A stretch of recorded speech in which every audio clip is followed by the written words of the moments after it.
Olá! Começa agora a Univesp Profissões. Aqui você terá condições de saber mais sobre as áreas de atuação, o mercado de trabalho e os cursos que são oferecidos pela Univesp e essa intersecção que acontece entre eles. Eu sou a professora Simone, a diretora acadêmica, e o programa de hoje é dedicado a você, que está buscando inspiração para saber ou até para fazer escolhas do seu futuro profissional. Então, eu vou te fazer um convite. Fica conosco agora, porque o Universo Profissões de hoje vai falar sobre pedagogia.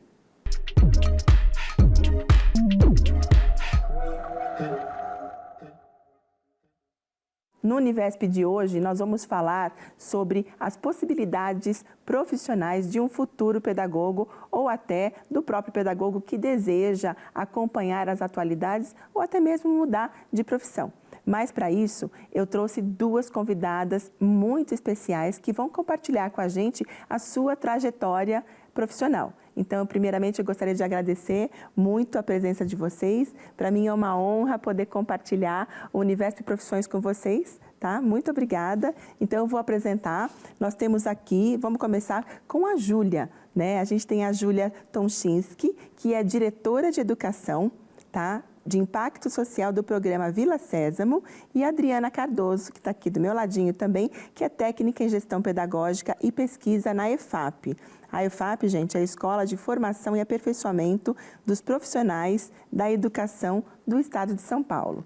Então, muito obrigada pela presença de vocês e vamos começar o nosso bate-papo. Então, para a gente começar esse momento agora, eu gostaria que vocês contassem um pouco sobre a trajetória profissional de vocês. Eu vou aproveitar, vou começar aqui com a Adriana, que está bem pertinho de mim. Adriana, fala um pouco sobre a sua vida, a trajetória, currículo, carreira. Olá, Simone, muito obrigada pelo convite, é um prazer estar aqui, né, falando de educação, uma coisa que eu tenho tanta afinidade e tanta paixão. Bom, eu sou professora, né, trabalhei durante 20 anos à frente de uma sala de aula, passei por vários cenários, né, passei pela sala de aula, passei pela gestão. Hoje eu trabalho, né, na Secretaria da Educação, como você mencionou, na Escola de Formação e Aperfeiçoamento dos Profissionais da Educação, né? Trabalho à frente da Unidade de Cooperação Técnica e Pesquisa. Hoje trabalho com um cenário um pouco diferente do da sala de aula que eu tanto vivi, né, durante 20 anos. Mas tem sido um momento muito gratificante na minha vida essa experiência de estar ali na secretaria, né, lidando com documentos pedagógicos. Esse tem sido o momento da minha vida agora, atual, há 2 anos. Perfeito. E a sua formação é pedagogia? Você pode contar um pouquinho para a gente? Isso, eu fiz inicialmente licenciatura em matemática, né? E na sequência, já encantada por esse cenário da educação, optei por fazer também pedagogia para agregar conhecimentos, né? Visto que a partir do momento que você está em sala de aula, os cenários começam a se abrir. E aí, onde eu tentei, né, ganhar experiências, né, com a pedagogia, partir para o lado também da gestão e diversificar um pouco mais o meu leque. Eu fiz pedagogia também. E aí é bem interessante porque hoje você atua na gestão e não necessariamente em sala de aula, certo? Exato. E a pedagogia só agregou conhecimento, né? Aquilo que eu já tinha na sala de aula com a licenciatura, a pedagogia ela abriu o leque, né, de possibilidades realmente para fazer o que eu faço hoje, né? Perfeito. Bom, e agora a gente tem a Júlia. A Júlia tem uma atividade, é outra atividade brilhante e muito encantadora. Então, Júlia, conta pra gente a sua trajetória profissional. Olha, em primeiro lugar, né, agradecer demais essa oportunidade de estar aqui, né, nesse bate-papo, trocando ideias e contribuindo, né, para esses jovens aí que estão se formando, entrando no mercado de trabalho. Então, é interessante pensar, né, na trajetória. Eu me lembro, enfim, quando eu estava terminando a licenciatura em Geografia, né, e um encantamento muito grande também pela área da educação, me encontrando cada vez mais ali. E isso tem muito a ver com um estágio que eu comecei naquela época, num instituto que se chama Instituto Paulo Freire, e ali dentro eu percebi de fato, né, que a educação transforma as pessoas transformam o mundo. E aquilo foi uma descoberta muito, muito preciosa na minha vida. E nesse estágio, né, eu tive a oportunidade de acompanhar muitos processos formativos de professores, de reorientação curricular, que era desenvolvido junto às redes públicas de ensino, né? Eu até brinco que ali foi uma segunda faculdade para mim. Foi um momento muito rico de experiências e trocas de conhecimento. E essa experiência ali dentro me permitiu também identificar que o conhecimento, os saberes estavam muito além dos muros da escola, né? Que tinha uma concepção outra também de educação, que a educação perpassava diferentes dimensões e espaços da nossa vida. E aí eu comecei a me interessar muito, né, por diferentes formatos da educação, diferentes modalidades e diferentes espaços que ela pudesse estar inserida. Então, eu passei a acompanhar vários projetos sociais em organizações, né, da sociedade civil, projetos de educação comunitária em comunidades ribeirinhas, em comunidades indígenas, né? E tudo isso foi, enfim, me abrindo um leque cada vez maior de entender esse espaço de educação, né, para além daquele currículo formal que muitas vezes, né, está ali orientando o trabalho daquele professor que está na sala de aula. E aí eu tive uma experiência também muito bacana de trabalhar com formação de professores numa universidade, né, durante 5 anos, na formação inicial, e recebi o convite de atuar na Vila Sésamo como diretora de Educação e Impacto Social. E aí, isso já há 8 anos, né? E tem sido muito interessante repensar esse lugar também das mídias, né, na entrega de conteúdos relevantes, de qualidade, que façam sentido para as crianças e para as famílias. Tá, eu só vou te pedir uma gentileza, porque assim, eu fico imaginando, fala um pouquinho pra gente, né, principalmente para quem está assistindo, porque eu imagino que a gente tem todos os públicos, como eu, que sou fã da Vila Sésamo, mas a gente tem gente mais jovem, ou talvez alguém que não teve filhos e não teve essa possibilidade de conhecer esse programa magnífico da TV Cultura. Fala um pouquinho do Vila Sésamo. Joia, então o Vila Sésamo, né, completando agora mais de 50 anos, né, já tem uma história grande. Lá na década de 70 foi o primeiro programa e tinha uma proposta de pensar o espaço da mídia como um espaço também de interação, né, e de distribuição de conteúdo para as crianças, num momento em que as crianças muitas vezes estavam ali assistindo uma programação junto com os adultos que não era desenhada, não era pensada para elas, né? Então, às vezes, elas estavam assistindo um comercial, né, muitas vezes de bebida, né, ou um noticiário, com informações que não estavam ali apropriadas. Então, surge a ideia de utilizar a mídia também, né, para alcançar crianças em diferentes lugares. Muitas delas que, às vezes, não podiam estar ainda numa unidade educacional, numa escola. Então, tem todo um processo de desenvolvimento de conteúdos ali muito cuidadoso, né, que parte de um processo que é inicialmente identificar quais são as demandas dessas crianças, dessas famílias, desses educadores, né? Que assuntos fazem sentido, né? Que competências, que habilidades, que atitudes a gente quer, né, contribuir para que sejam desenvolvidas. E aí, a partir desse mapeamento inicial, a gente tem todo um trabalho que a gente chama de seminários de conteúdo, em que a gente chama pessoas de diferentes áreas, especialistas, né, que atuam nessas áreas temáticas que são identificadas como importantes, né, para junto com a gente pensar, né, como que a gente vai abordar esse tema, que narrativas que a gente pode contar, que cuidados que a gente precisa ter. E a partir daí a gente passa a desenvolver os conteúdos midiáticos, sempre com o cuidado também de tudo aquilo que é desenvolvido ser testado com as crianças, né, com os educadores, com as famílias. Porque muitas vezes, quando a gente desenvolve um conteúdo, às vezes a gente imagina que vai ter um resultado, né? E tem outro. Então, a partir desses protótipos, né, a gente chama isso de pesquisa formativa, a gente volta para o currículo, redesenha, lapida, e aí sim começa uma produção maior, né? Perfeito, encantador, tá? Bom, gente, como vocês podem ver, nós temos aqui alguns caminhos, né, profissionais que o pedagogo pode seguir e não necessariamente somente a sala de aula, né? Então, eu quero discutir um pouco mais agora com as nossas convidadas quais são as possibilidades desse caminho. Adriana, como que você vê hoje, né, assim, o pedagogo, onde ele pode atuar? E aí, se você quiser falar um pouco, inclusive, do Estado e da tua experiência, porque, assim, diferentemente da Júlia, que está na televisão, a gente tem você que está na esfera pública, né? Então, assim, que caminhos, como que ele pode percorrer? Eu acho que quando a gente está na faculdade, né, a gente não imagina, né, o universo que existe no mundo lá fora, né? Às vezes a gente enxerga a sala de aula, né? E eu também pensava dessa forma, né? Quando eu me formei há 20 anos atrás, né? Então, eu tinha a sala de aula como lugar ideal e é para mim ainda um lugar muito especial, né? Eu falo da educação com muita paixão, com muito carinho. Quando eu lembro dos meus alunos, né? Que eu tive a oportunidade de estar ali dando aula de matemática, de física, né?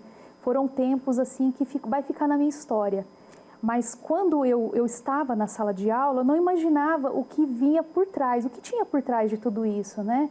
Normativas, legislações, pareceres, documentos pedagógicos para construção de parcerias públicas, né? Que é hoje o cenário que eu vivo.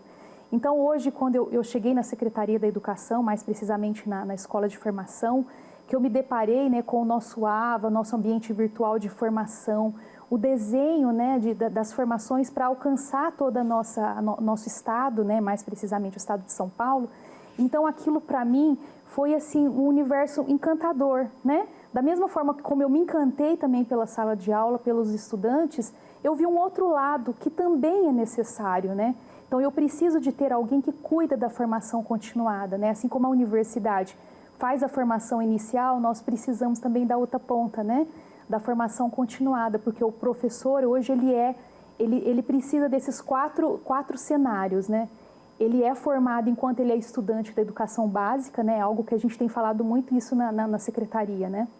Então, enquanto ele é aluno da educação básica, ali ele está aprendendo com seus professores. Quando ele chega na universidade, é a sua segunda instância de formação. Quando ele vai para o estágio, né, que a gente tem hoje também trabalhado tanto, né, Simone, e falamos sobre isso, sobre o estágio supervisionado, o quanto a gente quer que essa experiência seja rica para ele. E depois, num quarto momento, quando ele chega na sala de aula. Então, nós procuramos, enquanto escola de formação, pensar numa linearidade para esses 4 processos, né? Nós precisamos fazer com que esse professor viva experiências gratificantes, seja na universidade, seja no estágio, né? Seja quando ele chega na sala de aula, né? E aí entra o nosso papel de escola de formação, trazer essa formação continuada. E quando eu era professora, né? Eu não sabia que existia esse outro lado, né? Então, a sala de aula, ela é um caminho lindo, mas existe por trás, né? Todo um trabalho, né? De conselhos estaduais, das escolas de formação, né? Quando eu trabalho muito voltado com as parcerias públicas, né? Então, eu preciso apoiar construção de documentos formativos, né, para poder formalizar essas parcerias, os convênios, termos de cooperação, acordos de cooperação. Então, às vezes eu me pego fazendo esses documentos e penso, puxa, quando eu estava na sala de aula, eu só enxergava a sala de aula. Sim. Mas hoje eu vejo o quanto é relevante esse trabalho, né? O quanto eu estou me doando ali na outra ponta para que a sala de aula funcione, para que esse professor se aproprie de boas experiências formativas enquanto se eduque, né? Então, assim, ler muito, né? Estudar muito, ver o que a pesquisa está realmente preparando para esse mundo em transformação, né? Nós estamos hoje num mundo em transformação, que está voltado para a ciência, voltado para a pesquisa, e nós precisamos olhar para tudo isso, né? Então, realmente, o estudante hoje de pedagogia, ele pode pensar, né? Existe um cenário muito grande, né? Ele pode ser um tutor, ele pode preparar materiais pedagógicos, né? Ele, hoje, ainda mais com a questão da tecnologia, Sim. né? Então, ele precisa estar antenado para todos esses cenários, né? Existem muitas empresas hoje que cuidam dessa parte, né? De preparar materiais. Então, realmente, é um universo muito vasto, né? E se ele realmente entender isso desde agora, ele vai ver que ele tem um leque muito grande de possibilidades, né?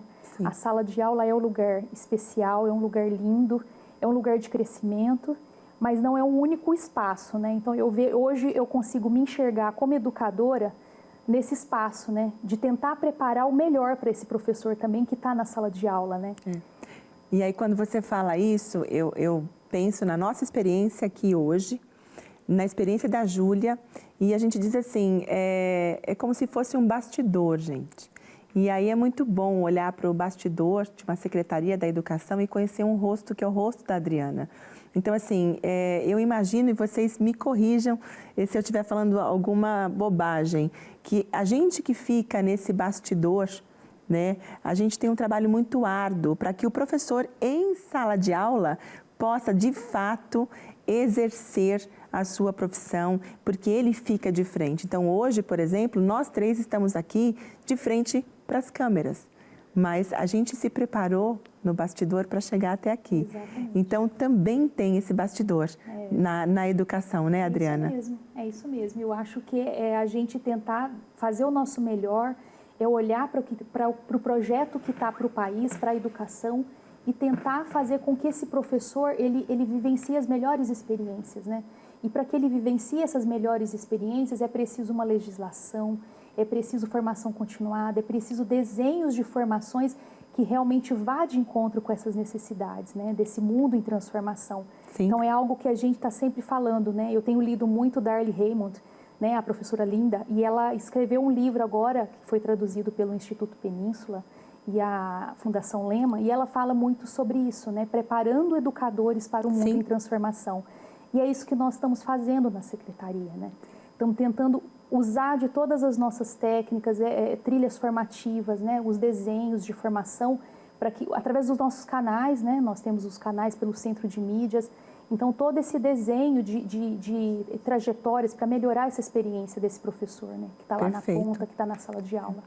E aí eu volto para o bastidor, né? E aí a gente estava conversando um pouco, eu com a Júlia, e ela falou assim, eu estou muito acostumada a ficar no bastidor. Então, Júlia, conta pra gente o que é ficar no bastidor e depois olhar a magia acontecer.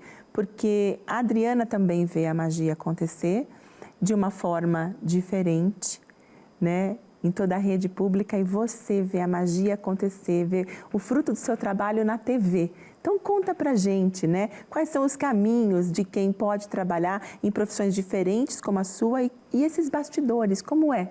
Né? O que ele pode fazer? Joia. Então, acho que até antes de entrar nessa questão dos bastidores, trazendo um pouquinho da fala da Adriana, que eu gostei muito, né? Essa questão toda dessa infraestrutura que existe, muitas vezes não é reconhecida, que dá o suporte, né, para tudo isso acontecer, seja dentro da sala de aula, nos espaços, né, diversos que existem numa escola, numa comunidade. Por que eu estou falando isso? Porque tudo aquilo que a gente desenvolve de conteúdo para as grandes mídias, né, pensando aí nessas plataformas de distribuição diversas de vídeo, né, nos agregadores de podcast, nessas inúmeras possibilidades também de distribuição de conteúdos digitais, né, a gente não cria de uma hora para outra, né? Nós achamos que isso é importante, jamais acontece isso. A gente parte sempre de um estudo de demanda, né? E nessa demanda a gente busca identificar de fato, né, o que essas crianças estão demandando, o que essas famílias e o que esses professores. Então, além de todos esses conteúdos que vão para programas que estão na televisão, na Vila Sésamo a gente tem todo um trabalho que a gente chama dos projetos de impacto social, que justamente acontecem em parceria com as secretarias de educação e passam por processos imensos de formalização, né, de termos de parceria, de convênios e por aí vai. E esses processos, eles buscam entender qual é a relação entre esses conteúdos que vão ser distribuídos, né, com os personagens da Sésamo e aquilo que está no currículo. Né, o que está posto ali quanto um direito de aprendizagem, o que está colocado como um objetivo de desenvolvimento, né, e aprendizagem daquelas crianças. De uma forma que tudo isso venha a somar o que a escola naturalmente iria desenvolver. Porque a gente passa muitas vezes por situações que as escolas e as redes também são muito assediadas por muitos projetos e muitos programas. E muitas vezes os professores também se sentem sufocados do como vão dar conta de tudo isso. E o nosso objetivo é justamente fazer esse trabalho inverso. Como que a gente entende qual é a demanda que existe para que a gente desenvolva conteúdos que possam contribuir, né, para esse trabalho, para essas práticas pedagógicas que são realizadas. Então, a gente trabalha de uma forma muito articulada com as secretarias públicas de educação. A gente nunca leva um projeto pronto e fala vai começar por aqui e vai terminar por lá. Não. A gente parte sempre de uma escuta dos gestores, né, que estão nas equipes técnicas, dos gestores que estão nas unidades educacionais, dos educadores, das crianças e das famílias. Não só para pensar quais conteúdos vão ser desenvolvidos, mas também como eles vão ser distribuídos, que atividades que podem permear a implementação dos projetos e programas. Então, esse trabalho todo tem, assim, desde a concepção de currículos alinhados com demandas, né, e políticas públicas, né, e currículos oficiais que estão colocados. Tem toda a parte de articulação com as secretarias de educação, que, como a Adriana bem falou, né, tem um trabalho muito grande ali de validação para ver se aquilo é pertinente, se não é, e fazer os arranjos necessários para aquele programa, aquele projeto fazer sentido. Pensar todo o planejamento dessas atividades que vão acontecer. Então, tem cursos agora no modelo de formação remota, né, de formação continuada para professores. Então, não é simplesmente entregar um conteúdo, como a gente constrói um sentido para aquele conteúdo. Então, essas formações com os educadores jamais são receba esse material e faça de A a Z. Não, é com base nesses recursos, sejam eles jogos, sejam vídeos, sejam podcasts, sejam materiais orientadores para as famílias, caderno de formação para os professores, é junto com eles que a gente desenha o como a gente vai utilizar esse material e o sentido que ele vai ser construído. Então, são muitas etapas. A Adriana falou aqui, desde esse desenvolvimento dos conteúdos, do teste desses materiais, então tem uma parte de pesquisa grande ali para validar se eles são pertinentes ou precisam ser readaptados, tem toda a parte de conceber essas formações que vão acontecer, sejam com os educadores, com as crianças, com as famílias, acompanhar isso em termos de avaliação também, né, de aprendizagem das crianças, de desenvolvimento delas, de engajamento das famílias. Então, são muitas frentes que estão ali postas, né? O programa tem toda uma concepção e, junto com ela, tem toda essa concepção das estratégias e metodologias que vão ser utilizadas para que aquilo não fique só na tela, né? Como aquela experiência da tela pode gerar, né, transformações na vida das crianças e das famílias. Então, a gente vem se preocupando demais com isso, principalmente no momento que as crianças estão mais do que nunca, né, utilizando as telas não só mais para entretenimento, mas para se envolver com as outras pessoas, para se engajar com elas, né, para ter acesso, né, aos professores. Então, tem sido muito desafiador, mas também muitas aprendizagens nessa caminhada. Sim, com certeza. E é interessante porque da fala de vocês duas, para mim vem uma palavra muito nítida, pedagogo, né? Porque é esse olhar, é o olhar do entender, é um olhar do construir. E aí fica muito evidente na fala de vocês o construir, e um construir com um aplicar em conjunto, com um observar, né? Então, assim, eu acho que essa é a grande riqueza e a magia da pedagogia. Então, eu vou voltar um pouquinho para o ensino, né? Então, voltando para o ensino, Adriana, você pode pontuar um pouquinho para a gente algumas diferenças entre o ensino público e o privado, nesse sentido, como que o profissional pode atuar? É fácil, tranquilo de chegar lá na Secretaria de Educação e falar, eu quero ser professor? Conta um pouquinho para a gente. Eu sou muito suspeita, sabe, Simone? Eu naveguei nos dois cenários, como eu comentei, né? Eu trabalhei tanto na rede pública, né? Como estou na rede pública muito tempo, e também caminhei no setor privado, né? E às vezes, quando eu estava na rede privada, eu sempre pensava, puxa, mas lá no público isso funciona dessa forma. Então, eu gostava muito do suporte que a gente tem de formação pela rede pública, né? A questão até das ATPCs que a gente tem no segmento público. E eu acho que uma coisa que ela falou que me chamou muita atenção, que eu acho que se alinha muito com a minha fala, é todo esse preparo, né? É muita delicadeza, né? É muito cuidado, é muito zelo. Então, hoje, assim, só voltando um pouquinho antes de responder sua pergunta, quando eu vou orientar um parceiro, né, que chega com uma proposta, a gente olha o currículo paulista, a gente olha o mapa estratégico da secretaria. Então, a gente tem essa delicadeza, esse cuidado, né, de fazer com que tudo faça sentido, que tudo possa se conectar e possa se amarrar. Você falou muito também no processo de escuta, é algo que a gente faz muito Sim. na secretaria, né? A gente procura muito ouvir os educadores, ouvir as diretorias de ensino, ouvir todo um público para que eles possam sinalizar suas necessidades e para que possam nortear os nossos processos. Eu acho que a secretaria ela ampara muito hoje o professor que ingressa na rede pública, né? E existem muitas escolas também privadas que eu passei, né, que têm um contrato com consultoria, que são fantásticos. Então, acho que são esferas diferentes, né? E ele vai encontrar cenários, assim, acolhedores, né? Eu elogio muito o cenário privado que eu passei, né? Eu tive excelentes consultorias dentro da rede privada, né? Assim como nós temos excelentes consultorias também na rede pública, né? Eu acho que são cenários diferentes, né? Tudo na secretaria é muito macro, né? A gente fala de professores, de formação de professoras, e a gente fala de 250 mil professores no estado, né? Quando a gente pensa em preparar uma formação numa escola particular, como eu já trabalhei, a gente prepara a formação para a nossa escola, né? A gente busca uma consultoria para a nossa escola, é uma coisa mais corpo a corpo, né? Agora, quando a gente pensa num estado, né, numa secretaria, numa escola de formação, é tudo muito macro, né? Então, acho que tem essa diferença, mas eu acho que o acolhimento, né, o suporte é sempre muito bem-vindo para esse educador, né? Ele vai encontrar esse espaço, né, para crescer em ambos os lugares, né? Eu acho que a educação é como a gente está falando, né? É um cenário muito lindo. E quando eu estou aberta, eu vou encontrar também formas de buscar, uma forma de buscar pessoalmente, né? Mesmo que eu não vá na secretaria ou que eu não vá fazer um curso pelo AVA, mas eu posso buscar por meio da literatura, né? E hoje a gente tem falado muito que a pandemia ela trouxe isso, né? Ela devolveu aquilo que realmente o professor poderia fazer de forma presencial, mas ele pode fazer tudo da sala da sua casa, né? Sim. Do quarto da sua casa. Existem inúmeras formações hoje gratuitas, né? De complemento. São inúmeras lives, né? Que os educadores têm feito.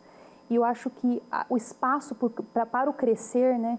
Ele é muito vasto, né? Tanto para quem está numa rede privada como quem está na rede pública, né? Eu acho que vai muito do desejo pessoal, né? O esforço pessoal. E ele vai conseguir chegar, né, nesse clímax que é importante para atingir o topo, que eu não sei se existe esse topo, né? A gente está sempre em desenvolvimento, né? Eu falo que a cada dia eu tô perto de aposentar e eu estou sempre aprendendo, né? Estou sempre descobrindo coisa nova. Coisa nova. É isso. Que bom, Adriana, obrigada.